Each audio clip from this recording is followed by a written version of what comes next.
Hello नमस्ते सबैजनालाई। आज चाहिँ बिहा पनि खाइसक्यौँ हामीले। अनि आज चाहिँ एकदमै जाडो छ, दिन पनि एकदमै हेरिहाल्नुहोस् यहाँनिर पुरा जाडो छ। आज चाहिँ आलु खन्नुहुन्छ अरे आमाले, त्यही भएर बारीतिर जाँदैछु। बिहाहरू पनि सक्यो यहाँनिर। यतापट्टि हाम्रो देख्दै गरेको यतापट्टि चाहिँ ब्योङ हो। ब्योङमा चाहिँ आज बिहा छ, एकदम गाना बाजिरहेको छ। अन्त हामी चाहिँ यहाँनिर आलुबारीमा जाँदैछौँ। पापा र आमा चाहिँ अघि जाइसक्नु भयो, म चाहिँ भर्खर आउँदैछु। एकदमै जाडो छ। जाडो तपाईँहरूकोतिर कस्तो छ कमेन्ट गर्न सक्नुहुन्छ। हेरिहाल्नुहोस्, हाम्रो यो चाहिँ हो आलुबारी। तल लास्ट कडाको चाहिँ यसो छ। लास्ट कडाको चाहिँ खन्ने बेला भयो अरे, त्यही भएर पापा र आमा चाहिँ अघि आएर पनि यहाँनिर खन्नु हुँदैछ। यहाँ चाहिँ खन्नु हुँदैछ पापा र आमा। आमा कतिको फलेछ?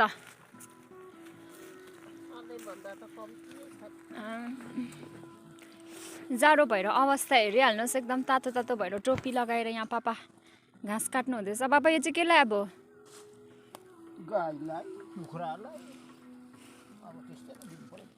त्यही त। बिहामा रमाइलो कि बारीतिर रमाइलो हो पापा? बिहामा रमाइलो कि बारीतिर रमाइलो? बिहा त हेर्नु त हो नि। अन्त बारीमै रमाइलो? बारीमा एक्सर्साइज हुन्छ, काम हुन्छ। ए सुनिहाल्नु भयो होला होइन। अब बारीमै रमाइलो अरे, ठिकै हो। बिहामा त गएर बिहामा के खाएर आउनु भयो अरे? बिहामा मासुहरू थियो, खालि मासुपट्टि नगएर सब्जी भातहरू। पापाले चाहिँ भेज खाना खाएर आउनु भयो अरे हो। अन्त आमा पनि यहाँनिर एकदम खन्नु हुँदैछ। बिहानसम्म चाहिँ हाम्रो आमा बिमारी थियो बिहा खाएर होइन। अहिले चाहिँ अलिकति फ्रेस भएर चाहिँ आमा यहाँनिर आलु खन्नु हुँदैछ। अब तपाईँहरूलाई पनि देखाउँछु हाम्रो आलु चाहिँ कत्रो कत्रो फलेको छ। आलु चाहिँ दामी फलेको छ। यहाँ हेरिहाल्नुहोस्, एकदम लाहौ छ। यहाँ हेरिहाल्नुहोस्, आलु चाहिँ अब पुरा एकदम फलेको छ। सफा फलाइ छ। यहीँ फलाइ एकदम राम्रो छ। यहाँनिर टिप्दैछौँ। अब चाहिँ खन्नुपर्छ। यहाँ परसम्म खन्नुपर्छ होला सायदै।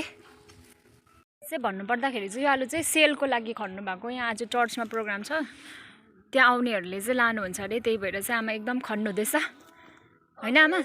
चाहिन्छ कि अरूलाई पनि चाहियो भने चाहिँ तपाईँहरू सम्पर्क गर्न सक्नुहुन्छ। हेरिहाल्नुहोस्, अझै त कति गरा छ? एउटा दुईवटा तिनवटा ऊ तल पनि छ, चारवटा, यहाँ तल पनि छ पाँचवटा गरा छ है। अब तपाईँहरूले सम्पर्क गर्न सक्नुहुनेछ। सित्तैमा पाकै जस्तो हो नि। हामीले अब यस्तो दुःख गरेर रोपेर भाउ अलिक कम्ती नै छ। अर्ग्यानिक हो, फेरि हामी केही नलगाइकन रोपेको। धेरै राखेर खान सक्नुहुन्छ होइन पापा? पापाहरू बिचारा यहाँ दुःख गरेर रोप्नु भएको। रोप्ने बेलामा त म थिइनँ। पापाले खाजा ल्याइदिनु भएको अरे, आलु हो। आलुबारीमा आलुकै खाजा खाँदैछौँ, पोलेको आलु हो यो चाहिँ। खनिसकेर पनि जाँदैछु। ब्रुनु जाउँ, ब्रुनु बच्चा आइस। अब चाहिँ हामी जाँदैछौँ। पापाले चाहिँ आलु बोक्नु भयो अनि आमा चाहिँ कोदालो बोकेर जानु हुँदैछ।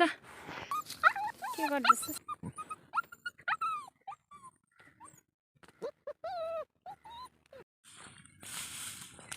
आलु खनिसकेर आएर पनि हामी चाहिँ यहाँनिर बारी सफा गर्दैछौँ। यो चाहिँ यहाँनिर चाहिँ अब गोठ सार्नुहुन्छ अरे, त्यही भएर चाहिँ बारी सफा गर्दैछौँ।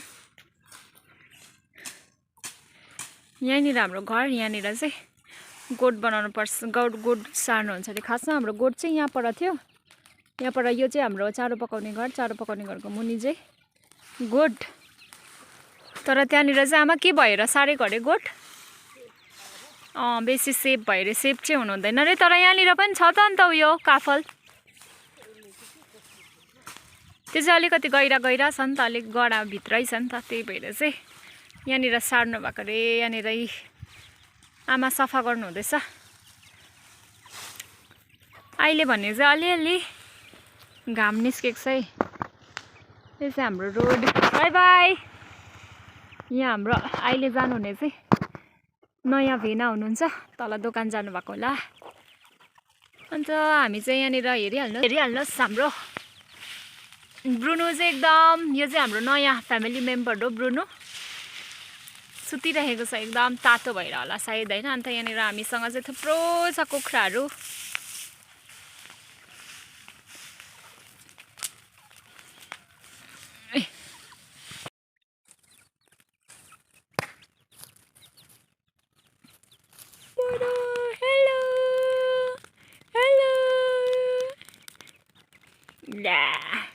निन्द्रा पुगेन अझै यत्रो सुतेर पनि निन्द्रा पुगेन रहेछ ब्रुनुको चाहिँ सुत सुत सुत मिम्मा मिम्मा मिम्मा